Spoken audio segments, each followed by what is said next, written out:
Yes, we are recording. Okay, Holly has got it covered. Thanks, Paul. Yep, got it. All right, Paul, so you're up, and Paul's going to tell us a little bit about the learning objective today, and go from there. All right, well, thank you everybody for coming or joining us once again. These meetings have been a great value add, and we really appreciate everybody taking time out of their schedule to join. Like Deb had said, please get into the chat box. Our SMEs, we got Pinnacle in today.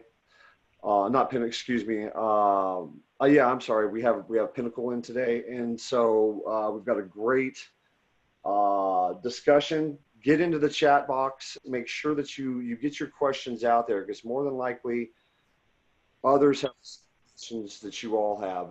There's been some new changes and new information out there, and so please get in there, get your questions answered, and let us know moving forward when it comes to these forums what type of topics or issues that you would like to cover, and we can see if we can get an SME on that and make it happen. Looks like so today was normally our scheduled safety committee.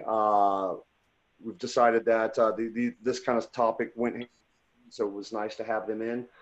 Going into the next schedule, looks like we have our next forum, I believe Wednesday the 19th of August, if I'm looking at the schedule correctly. But stay tuned for that. We'll let you know. And other than that, I'm going to pass it over to Marilyn Stansbury so she can do the introductions of our SMEs and get this meeting started. Excellent. Thanks everyone for being on the call. We are joined today by Kristin White, and when I spoke with Kristin last week, we're like, well, there probably might not be much to update on COVID, and we should have knocked on wood, because there's probably quite a few updates that have come now with a couple of executive orders and other things that are happening with the spread of COVID and what we may be doing or not doing in the workplace that we can focus on. So Kristin, we're excited to have you on the call this morning. Thank you again for continuing to share your wisdom with us. We also have two special guests from Pinnacle Assurance, and I'm really excited to have them with us today. We have heard from John Cromer, who is a safety expert and also an electrician and instructor with IEC. We heard from him early on. We've heard from Pinnacle on a couple of mental health and wellness issues. But today we're going to hear about contact tracing. We're going to hear about some of the things that Pinnacle has done to respond to its employee base, as well as what Pinnacle has done to share knowledge and support to its clients and customers. So I'm really happy to welcome Joshua. Is it Krieger, Joshua? Sure. Is that correct? It's Krieger, yeah. Krieger. Close enough. And Todd, is Joshua on with us? Oh, there you are. Okay. He's on. He's on. Okay.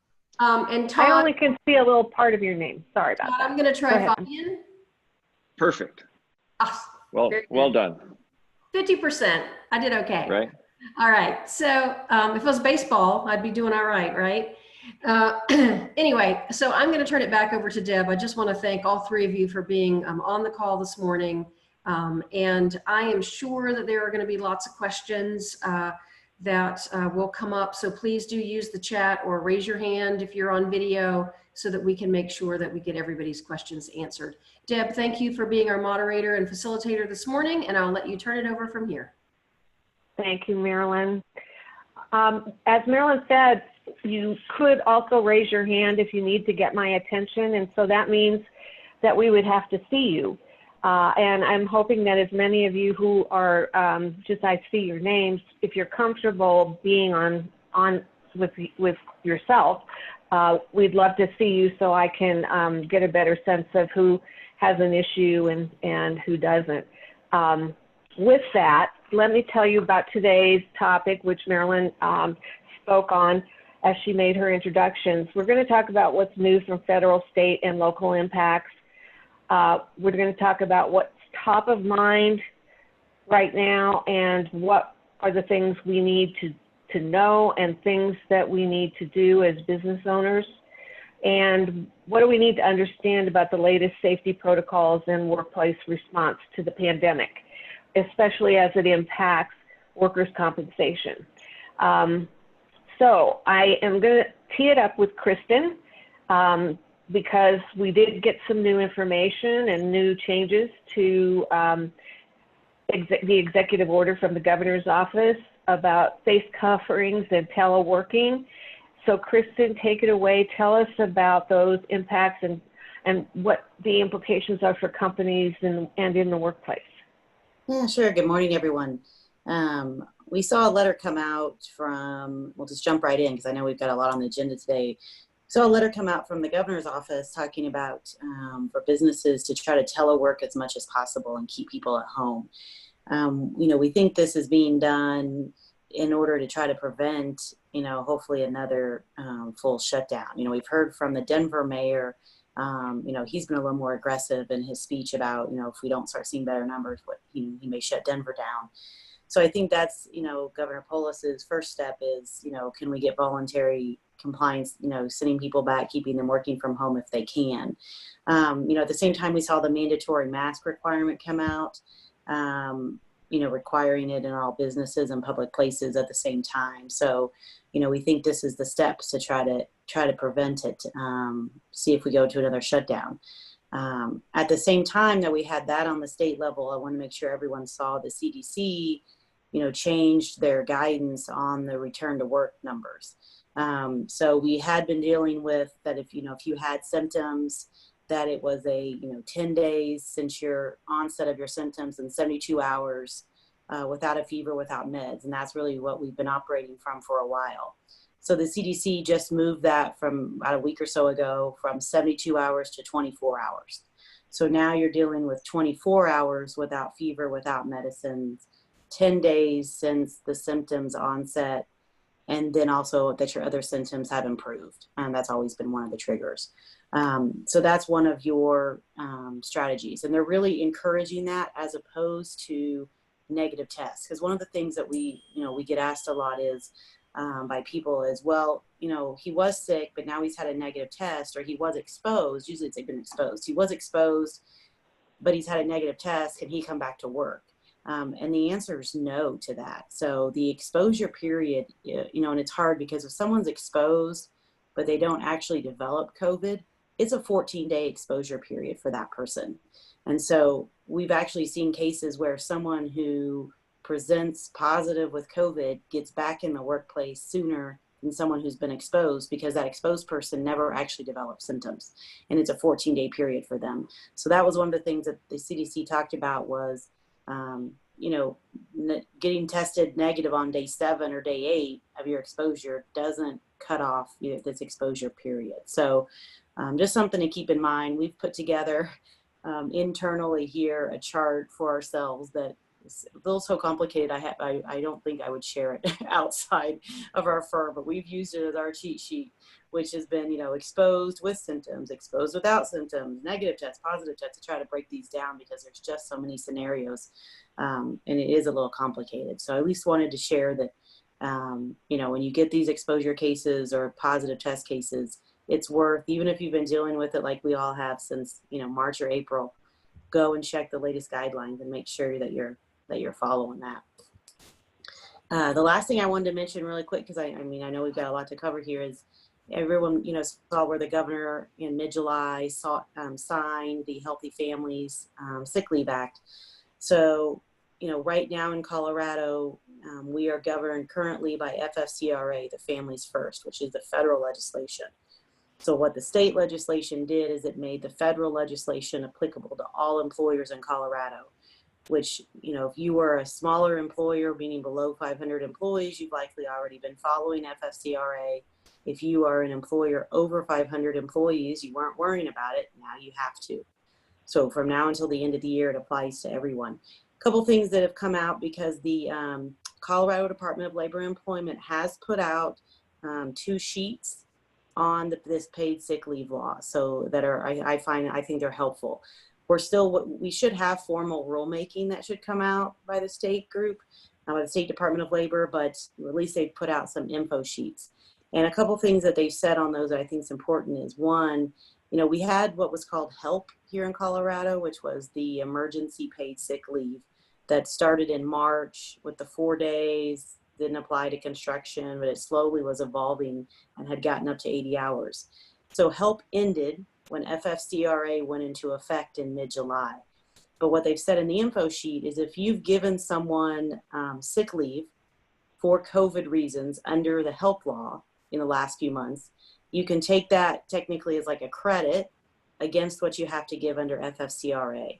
So what that could look like is, I gave someone 10 days under HELP in let's say June, or let's make it hours because it's 80 hours. So I gave someone 40 hours under HELP in June. FFCRA for full-time employees, 80 hours. They now have 40 hours left. So you're not having to give a whole other 80 hours. So that's something to think about, if you've been keeping records on who's taken what leave, what they've taken it under, you can credit that. One of the things to keep in mind when you're doing that credit to make it even more complicated is that under HELP, it was a 2/3 pay that they received. Under FFCRA, if the person, there's two levels. For some of the requirements, it's full pay. For some, it's 2/3. So so what they've said is if you paid someone 40 hours at 2/3, you owe them still 1/3 for those 40 hours. So I'm not the accountant on the call, so I'm not going to do that calculation for you, but you'll want to do that because you got to make them whole. So just keep in mind, you can take credits, but it really comes down to how much they were paid and for what hours. So I don't want to get too far in the weeds, but I did want to highlight that because that was something that wasn't clear in the law that this was going to be credited. Yeah, Deb. Kristin, we can get those tip sheets through a link, if that's possible.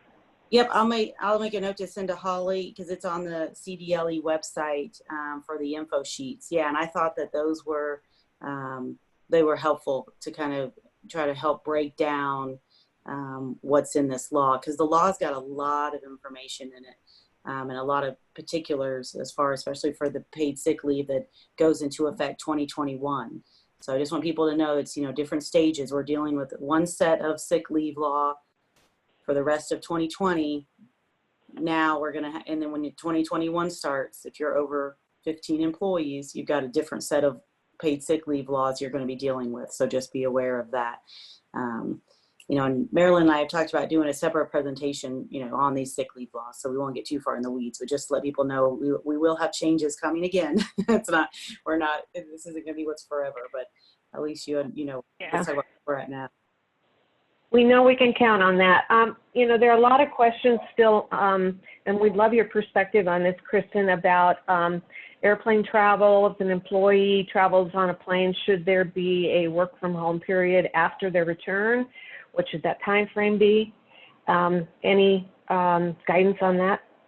You can. I mean, if you want to require people to quarantine once they've traveled, and that can be, like for personal travel, if they travel to, some of our hotspot states, just have a written policy.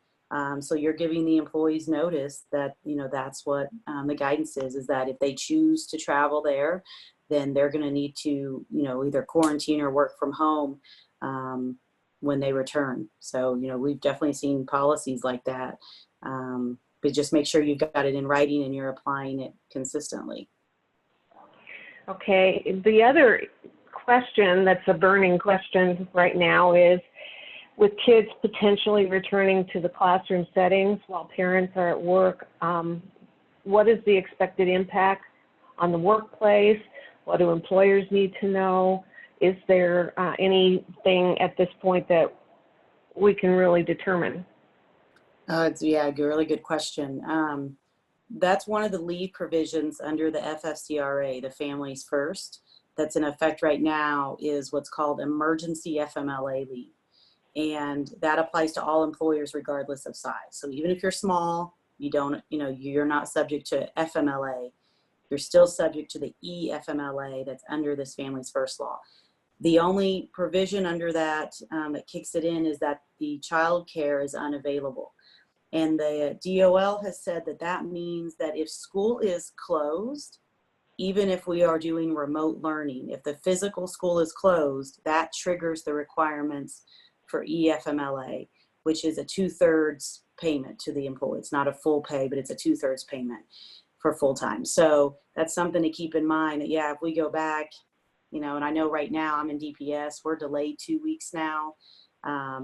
You know, so you could have parents that, you know, may put in to take that leave. And so just be aware that, you know, remote learning isn't considered school is open. And it has to also be their regular childcare provider. We've gotten that question a little bit, Deb, is that, well, what if their childcare is closed, but we know there's others in, you know, that are open in the city. If their regular childcare provider is closed, that can trigger the leave. They don't have to go around and try to find new care. So, you know, just be aware of that, yeah, as school opens, you may have a lot of requests for this, because we know, as we all determined in March, we found out how hard it was for parents to be trying to do remote learning and working full-time from home. You know, that's two full-time jobs basically. So you may have a lot of requests coming on that. Okay. Anything else on your radar, Kristin? That was an awful lot of information, and it's great stuff. No, I think that was it. The only other note I had made is, you know, we're still, as I think I've mentioned a couple times, we're still dealing with aggressive health departments. So if you find yourself in that scenario where you've got the public health department, we had a spa recently that they had, I think, only 1 or 2 people test positive, and the health department wanted to shut the whole thing down. So, you know, just be aware that, you know, they are still being very aggressive out there. Okay. Word to the wise. Thank you. Next up will be Todd and Josh. Guys, we've sort of adjusted and finessed the sequences there. Which one of you wants to kick it off with what Pinnacle is doing, and then getting into the deeper weeds on safety protocols, et cetera? Josh, I'm happy. This is Todd. I'm happy to jump in. My name is Todd Fabian. I'm the Chief Security and Fraud Prevention Officer for Pinnacle. I've been with Pinnacle about 15 years. And one of my additional responsibilities is I'm one of our incident managers on our incident management team. It's interesting, with COVID, we actually had an opportunity to do a scenario test. We test our incident management team and our executives and certain lead employees throughout the company on different types of crisis scenarios. We test every quarter. And in January, or late January, early February, we did our own tabletop exercise related to COVID. And looking back, there was sure a lot more we could have covered in that 30-minute session than what we ever anticipated, but at least it got it on our radar.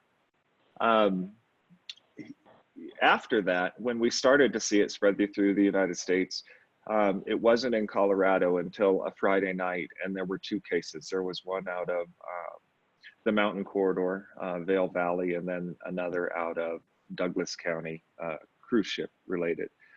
And that Friday night, our incident management team was called together because we had a first-person contact with that Vail Valley case involving one of our employees. So we hit the ground running early on in this, and really we're trying to catch up, and sometimes it feels like we're still trying to keep up.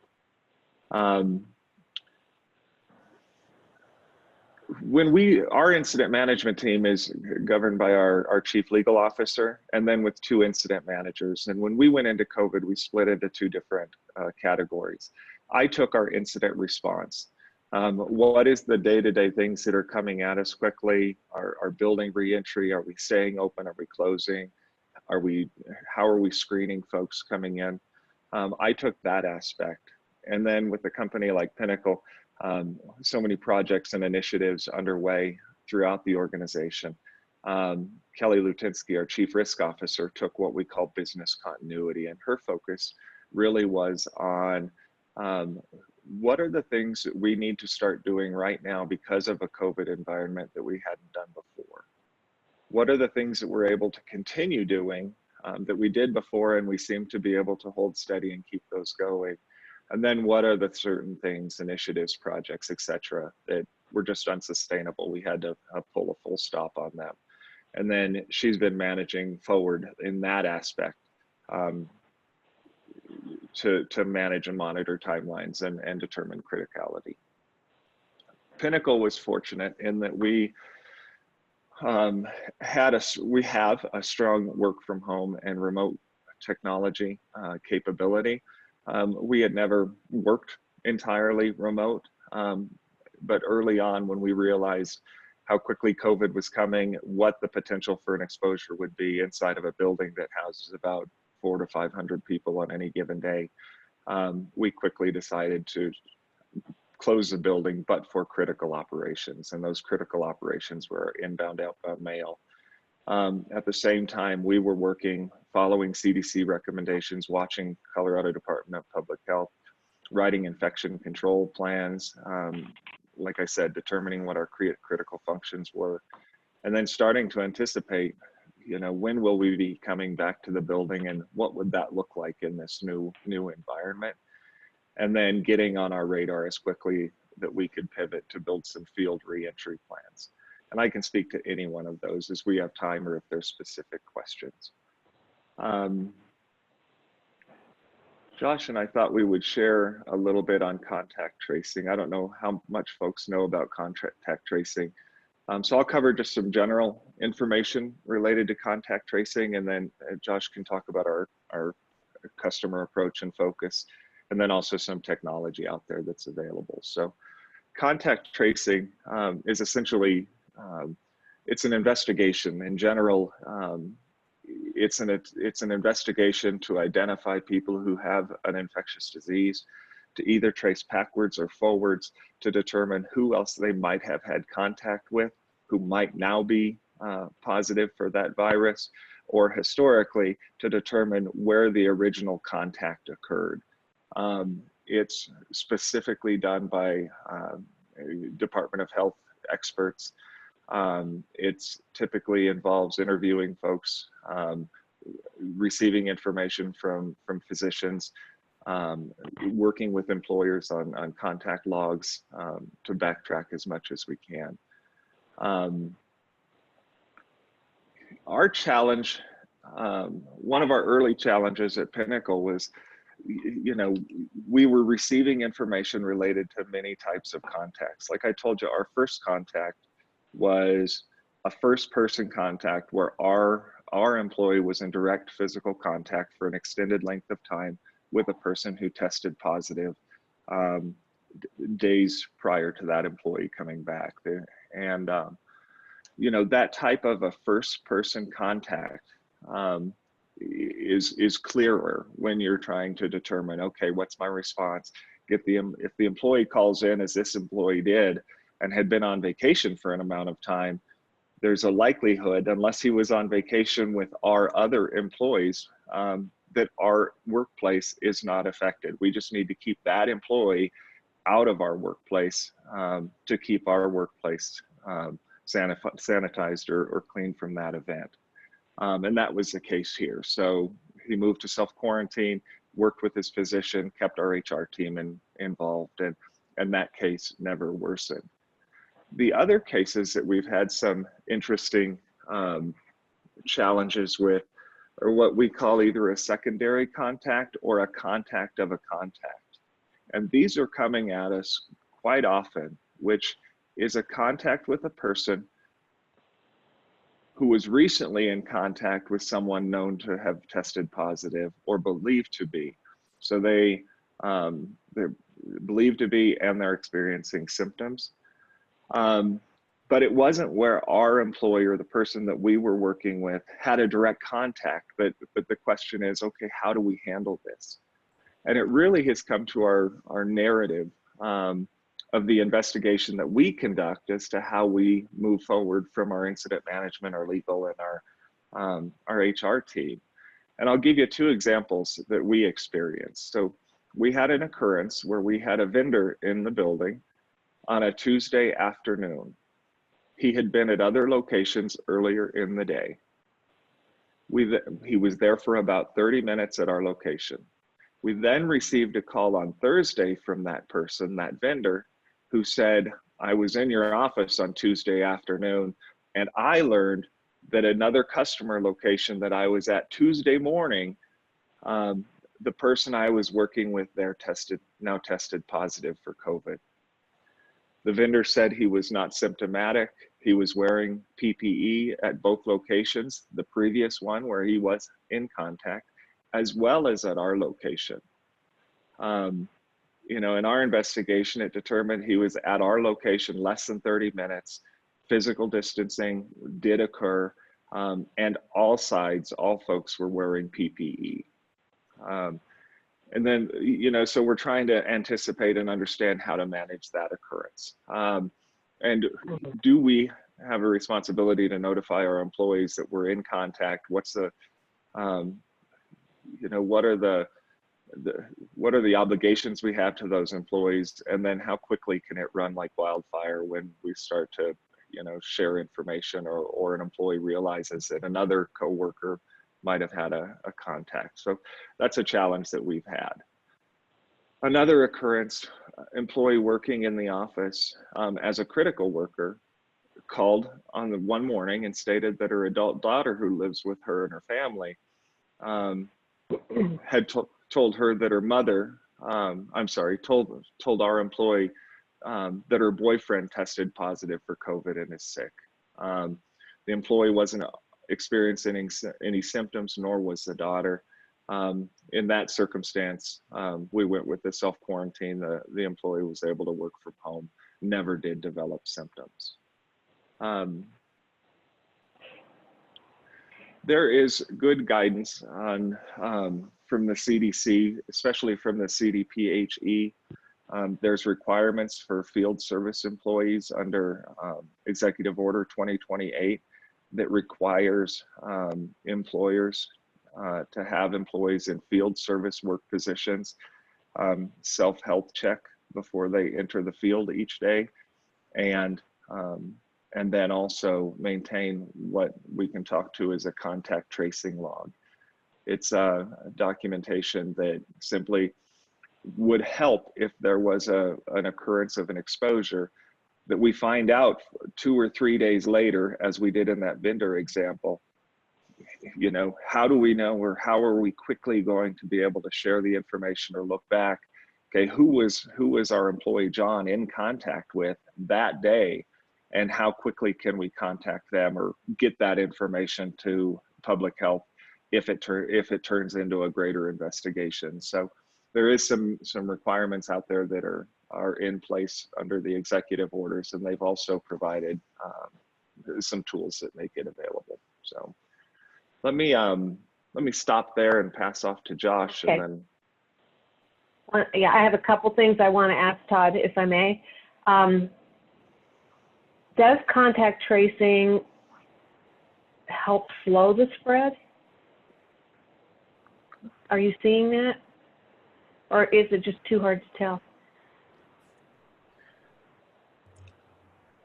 Deborah, are you talking about Pinnacle or globally? Or yeah. Well,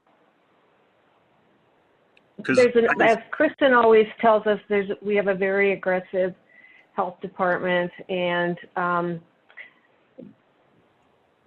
they're, you know, jumping on these cases immediately and doing certain things to really find out. But within Pinnacle, certainly.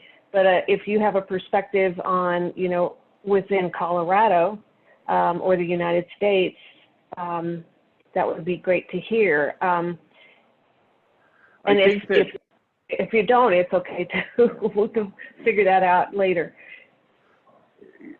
My perception is that contact tracing at the onset of a pandemic is effective.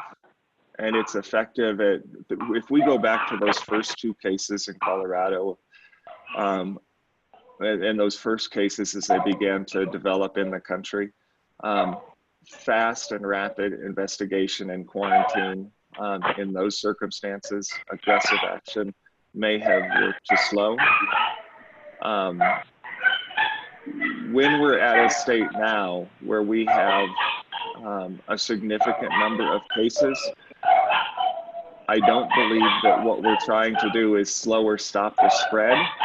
What we're trying to do is identify and notify and alert those folks who are testing positive or that might test positive with the illness. Okay. As you have, and okay, hang on a second. Okay. I was having a chorus of dogs singing in the background, and I have my door shut and everything. So I apologize for that, but thank you for that, Todd and Josh. I guess as you have pursued your investigations in this regard, have you had any encounter with people being concerned about their privacy or feeling any sense of invasion? We have. And we see it in a different lens. What we see is an employee will more commonly notify their manager than coming to our HR team.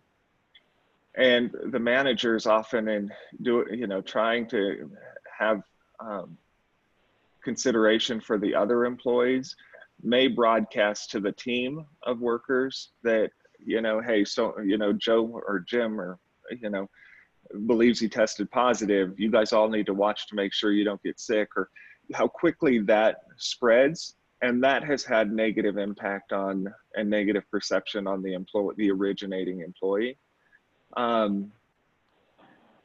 What we've urged our team to do is if an employee of Pinnacle experiences symptoms or feels they may have an exposure, come directly to the incident management team, come directly to HR. We will do our initial investigation. We may decide or not decide to notify even the manager or the team members. It really determines on the circumstances of the situation as to whether we will notify or not. And those investigations and any record keeping is separate, entirely separate from personnel records and files. And we try to give that reassurance to the employees as we go forward. Okay, well, many of our contractors are small companies, and a lot of times gossip starts when an employee doesn't show up for work, and then contact tracing begins. I guess the question is, what are we allowed to share? What should we share with employees, if at all?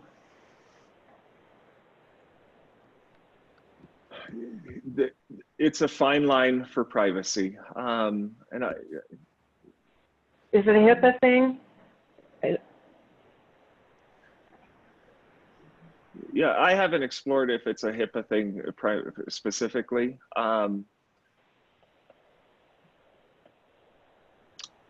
I don't know that. What we have tried to do is, as much as we can, protect our own employees' privacy, not share information, act with when our obligation or our duty to the other employees requires their notification, we will act then, but we will limit and as much we can keep a handle on that rumor mill.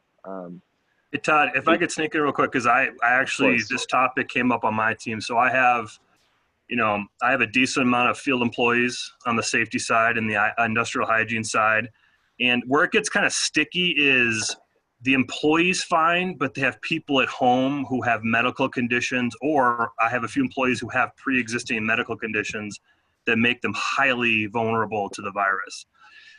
And it's one of those things where you're just kind of on the honor system, because I don't want to, some of them just offer up what's going on with them medically, but I can't ask as their employer to get into, especially when it's their child or other things. So that's where I've seen it get sticky with my team, is really just going, hey, I shouldn't go out.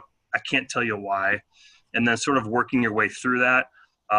If there's any sort of, it's up in the air, that we do have PII folks at the company that can go have that conversation, but as just an employee to employer or supervisor, for example, I'm really just taking them at their word, because what I do is I filter it through what is their past experience with that person. So that's one of my high performers who doesn't have a strong track record of not showing up to work, trying to get out of work. It's really just going, okay, I'm going to take you at your word that you have them. You are more medically susceptible to the virus than someone who doesn't have any pre-existing conditions. It's very complicated, isn't it? Yeah. Well, you guys seem to really be working through this and discovering all kinds of new ways to peel the onion and really try to get to who's been exposed and where and when. And that's very, very tough. But thank you for really going through that with us. I'm sure we'll have more questions as things change. It's a term we hear every day, contact tracing. So, but outside of contact tracing, what are the latest safety protocols and innovations in workplace response to the pandemic that are impacting workers' comp? Josh, is that something you can address?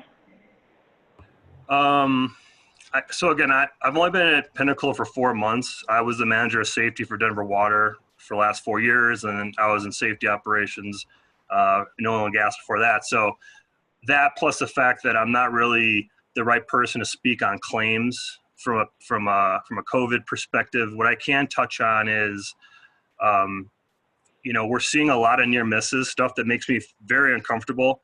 The face covering mandate, when I saw that come down, my brain from an operations started, I started to go to that very unhappy place where now I've got people in restaurants wearing flammable fabric on their face, working over open flames. I've got employees wearing these, if it's one of these one-piece fabric coverings that you got under your neck and then you're going to put over your nose. I know one employee at my last company that got caught in a piece of gear, in a piece of machine, started to pull them in. So fortunately, they had an employee nearby. They shut it off and they were able to cut it off his neck real quick. And then obviously it's been a really hot July, and this idea of people wearing respirators in 100-degree weather on a roof. That's another very deep concern to me. So I think it's not sort of an innovation. It's more of, we've become so target fixated on mitigating the virus. We're starting to forget about the day-to-day safety threats that all of us, who work in an industrial environment are used to. So an employee that got his mask caught in that piece of equipment, that employee was probably hyper aware about not getting the sleeves and wearing the proper clothing around that piece of machinery. The statistical anomaly was, now I have this thing around my neck I haven't had for 20 years, and forgetting about that in the moment. So it's almost a de-evolution where we need to refocus on the normal day-to-day hazards that we face in our trades, and then think about the virus sort of at a 30,000 foot level, going, okay, I need to comply with the law. I want to not infect people or get infected, but the virus, the virus for some can be very deadly, but for most, it's not. So what's really going to be deadly is losing track of, your lockout tagout for this group, or, having a mask get caught in a piece of equipment and snapping your neck. It's a de-evolution that I'd like to see on the industrial side, going, okay, I get it, the virus, I'm educated, I'm complying, but let's not lose track of the day-to-day hazards we know that we know can kill us in our job. I hadn't even thought of that, and I get your point.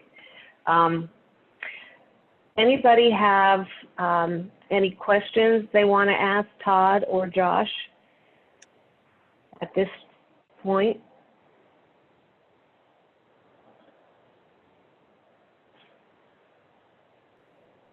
I would add. Go ahead, Todd.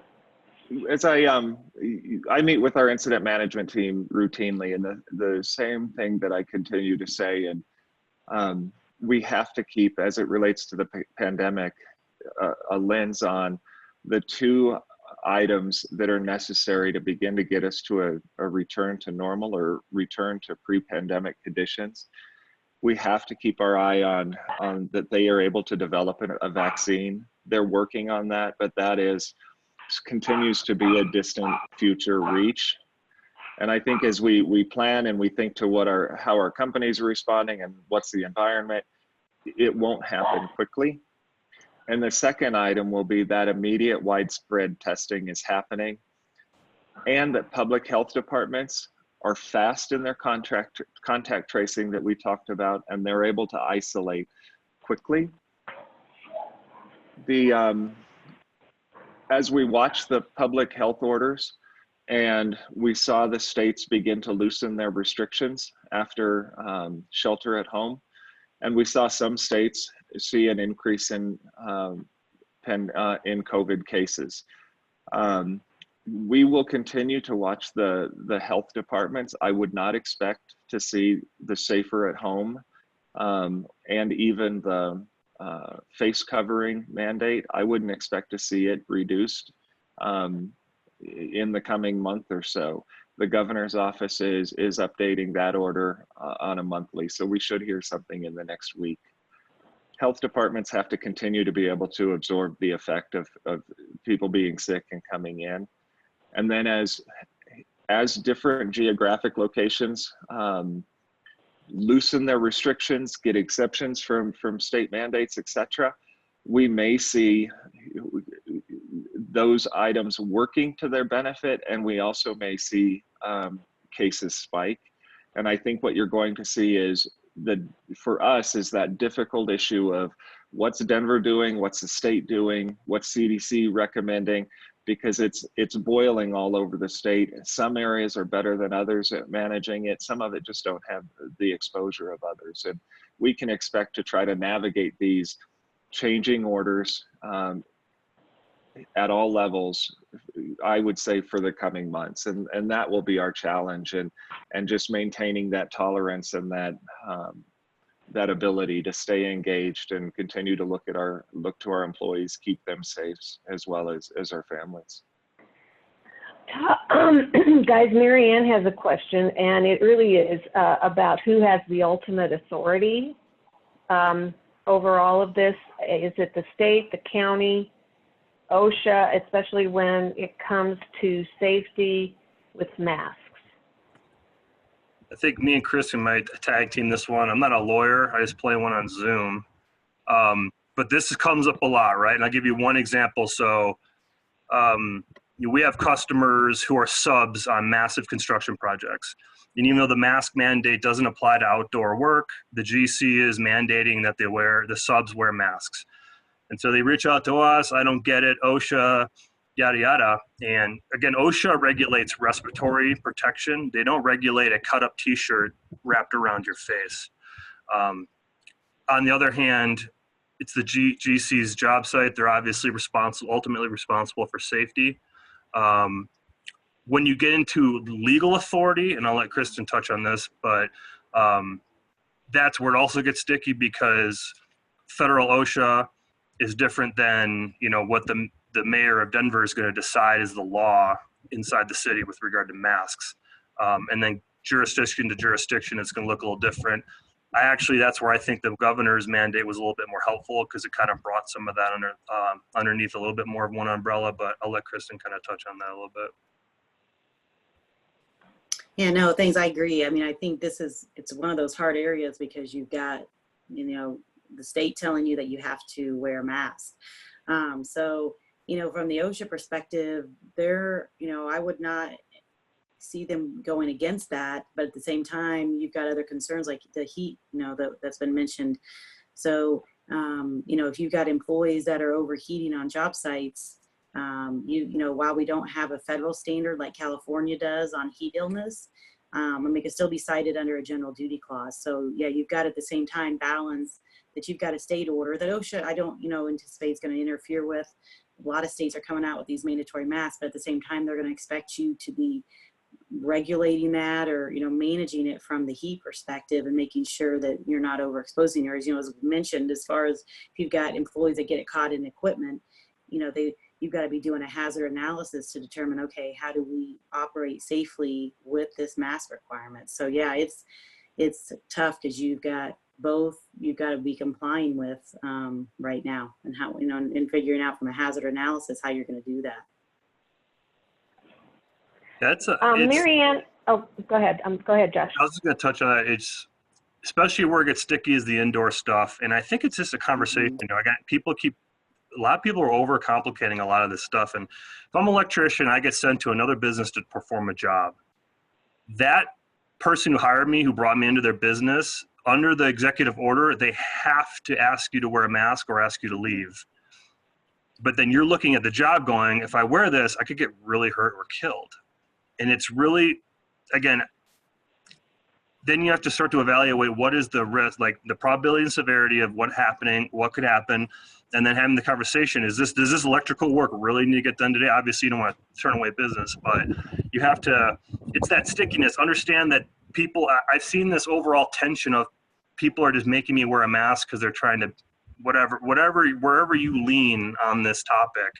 And it's really, no, the law not only says that we have to wear, and then the business has a responsibility to not serve you or let you come in if you're not wearing it. And so, but then you get into all the different exemptions in there. So, yeah, I would just say, again, just have these conversations and maybe try to have them ahead of time before you go. If you're getting dispatched out to a business to perform a piece of work, you know, having that conversation beforehand. My employees, that's part of our return to work, or not return to work, our return to field guidelines. You know, my employees, not only do we have my industrial hygienist, for example, when she goes out, she's got a whole list of checks and balances she needs to go through, but then the customer who wants us to come out and perform that IH work, they also need to be doing certain things like taking temperatures and being able to maintain distance. And if they don't, then we're just going to stop work on it and not come out. And it's not necessarily, we're worried about the exposure, but it's also,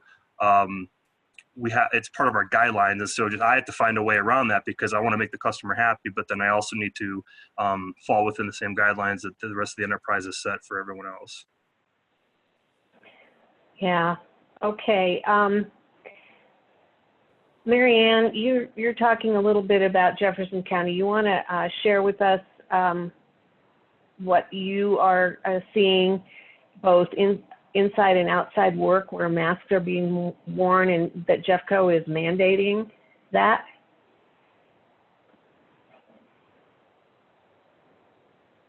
Can we unmute Marianne? There you are.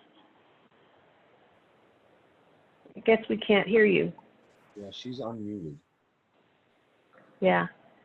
I mean, because you also said you were talking about in your chat comment, it's a liability issue for the owner of the work site, the contractor, for both the job site owner and employees. And in some cases, an anonymous complaint is making things get a little crazy. Maybe she stepped away. Okay.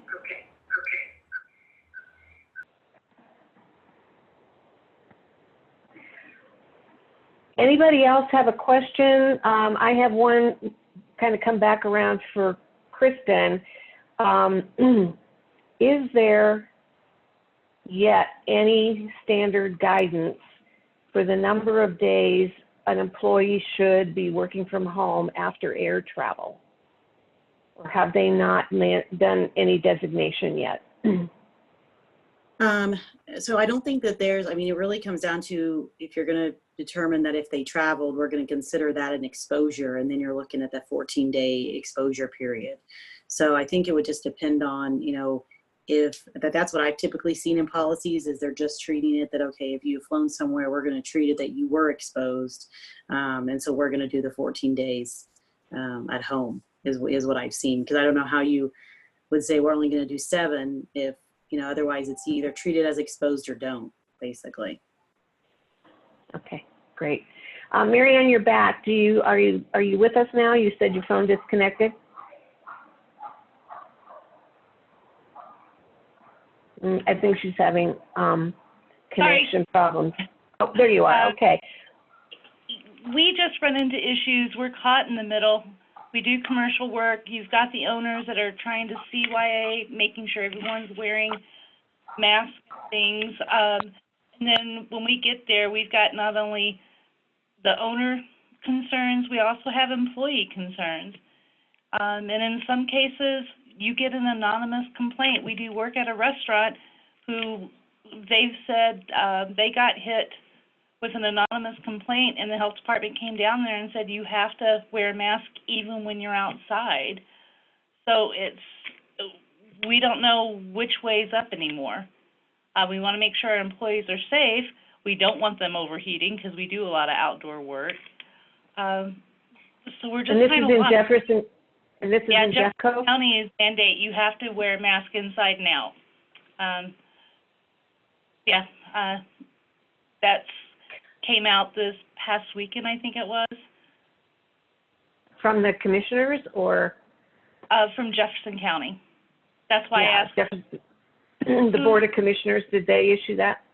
It was on the news again. It's been so crazy. We're here at the office almost 6 days a week now, just trying to keep up with this, plus our other normal daily duties.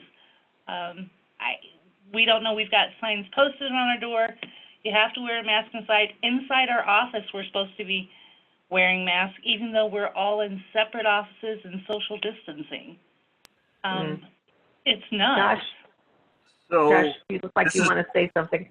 no, it's interesting. I did not know this. I know that Jeffco, it was outside for county property, so like the parks and trails. I don't know about the whole entire county, but I'll definitely look into that, and then I'll shoot an email to Judy, because she'll know who to get it to here. But yeah, because I have employees working in Jeffco, so it's I have not heard that yet, but I can understand the confusion. Yeah, we work with the schools. We work with different government agencies. You're told one thing at 7 o'clock in the morning, and by 10:30, it's already changed again. So we're caught in the middle. Yeah. Well, I think, this is, again, goes back to what we've always said, and is that we're flying the plane while we build the wings. And it's a constant learning experience, I think, at all levels. And so it's good to have people like Todd and Josh and Kristin to be able to help us make sense out of these rapidly changing circumstances and mandates, and what's being learned and what's being presented as guidance. So are there any other questions for Kristin, Todd, or Josh before we wrap it up? Okay, one thing that came across on the chat, and then I'm going to hand it to Marilyn, was it would sure be great to have a very specific drill down in the form of maybe a class on a lot of this. And so we've noted that, and we'll talk further about how that could perhaps happen. Meanwhile, I'm going to hand it back to Marilyn to take us home. Awesome. Thank you, Deb. Thank you, Deb. Sorry, that was a crazy echo. I kept having bad internet, so I had to dial in on the phone too. I lost connection a couple times myself, but can everybody hear me now? And only hear one of me? Awesome. So we are definitely going to be doing a session on the new laws that passed related to sick leave and all the things that are going to continue to have an impact. Kristin and I have already talked about it. And in fact, for those of you that are familiar with our Building Jobs for Colorado Coalition, BJ4C, we've even talked about bringing all of the construction industry associations together for this training so that we all hear the same information, we're all on the same page, so that it also can be consistently applied across companies that are, that will continue to interact, even though it's specific to an individual company. to put these policies in place and to enforce and to, to put structure around, we thought it would be a really good use of the work of this coalition. So that is definitely going to happen. Timing still TBD, because there are some additional sort of white papers and regulations that need to come out related to the new law, since the governor just signed it. And that will be forthcoming, but I suspect it will be late September, early October, in plenty of time for any decision making that needs to happen within a company before the beginning of January for those companies of that size that would be impacted. So that to come. It's a definite. It's just a matter of timing, and we'll make sure that we schedule it in such a way that we have plenty of time to also promote it and share it with our members to get it on your calendars. Two other things I wanted to mention that aren't related to the member forums, but are somewhat COVID related. Well, actually they are COVID related. One of them is that new to our Summit Awards presentation, the awards presentation this year, we're going to be recognizing companies that have done above and beyond with their employees and with the community to really do outreach efforts related to COVID. We want to recognize those companies that we know have done a stellar job in supporting employees. And Leland's on the call, and I always pick on Leland because I love the story. But he had an employee bring her sewing machine to the office early on in COVID, and while she was handling dispatch service calls, she was making masks for employees and their families. So just really, really excellent examples of things that happened. I know people have put in extra donations to food banks because there has been an increase in food bank clientele over the course of COVID. So anything that your company has done internally or externally, we want to recognize you for. We'll include this in the notes that we send out in the recap. But most of our emails coming from IEC have a link to that nomination form that you can self-nominate yourself for COVID recognition. COVID champions is what we're calling them. The other thing I wanted to mention is that the Summit Awards are coming up on Thursday, August the 13th at 5 o'clock. This is something that we normally would have done in April, but because of COVID, we put it off until August and then went from an in-person event to a virtual event. It's going to be really cool. So if you haven't already signed up to get your watch party basket hand delivered to you by an IECRM employee or member, please register so that you get the goodies that come along with watching the awards, and see who wins this year for Project Excellence. And we've modified the theme of the awards to Essential and Excellent, which we know is exactly what the industry has done. But if you haven't yet RSVP'd to get your tickets and the access to watch the program, please do that as well. I think Paul mentioned that our next forum will be the morning of August the 19th, and we will put together another fantastic program for you. Please do continue between now and then to let me know what your questions and challenges and concerns are. That helps us put together the subject matter experts for these forums, but we won't wait till August 19th. If you have a question that you need addressed with your company, we'll reach out to Kristin, we'll reach out to whoever can help us answer what the question may be. And I always say that if you have that question, somebody else probably does as well.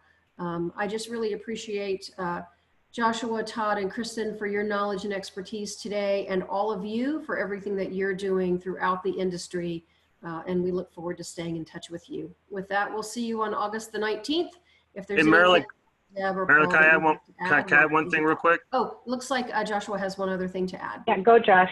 Yeah, if your company is a Pinnacle policyholder, I have a team of 20 really talented, I got CSPs, I got IHs, I got ergonomists, I got the whole 9 yards. We are a free service to you. So please jump on pinnacle.com. We have a safety on call, and we can get you squared away no matter how big or small it is. We're here. We're a free service to you as a policyholder. Most people don't know that. So And even if you're a safety professional at your company, if you just need a force multiplier, or you just need help with some research, we're available. Don't hesitate to reach out to us. Roger that. Thank you. Okay. We'll see you all on the 19th. Thank you, everyone. I echo Marilyn's sentiment, and it helps make these really productive sessions. And once we So figure we'll see out, and once we get together with some of our other associations out there and come up with a meeting date, we'll let you know as soon as possible. Awesome. Judy, thank you for helping put today's program together. We appreciate you very much. Yeah, you're welcome. Have a great day, everybody. Thanks, Julie. Thank you. Bye. Thank you. Thank you, Recording Kristen. is- recording Absolutely. is stopped.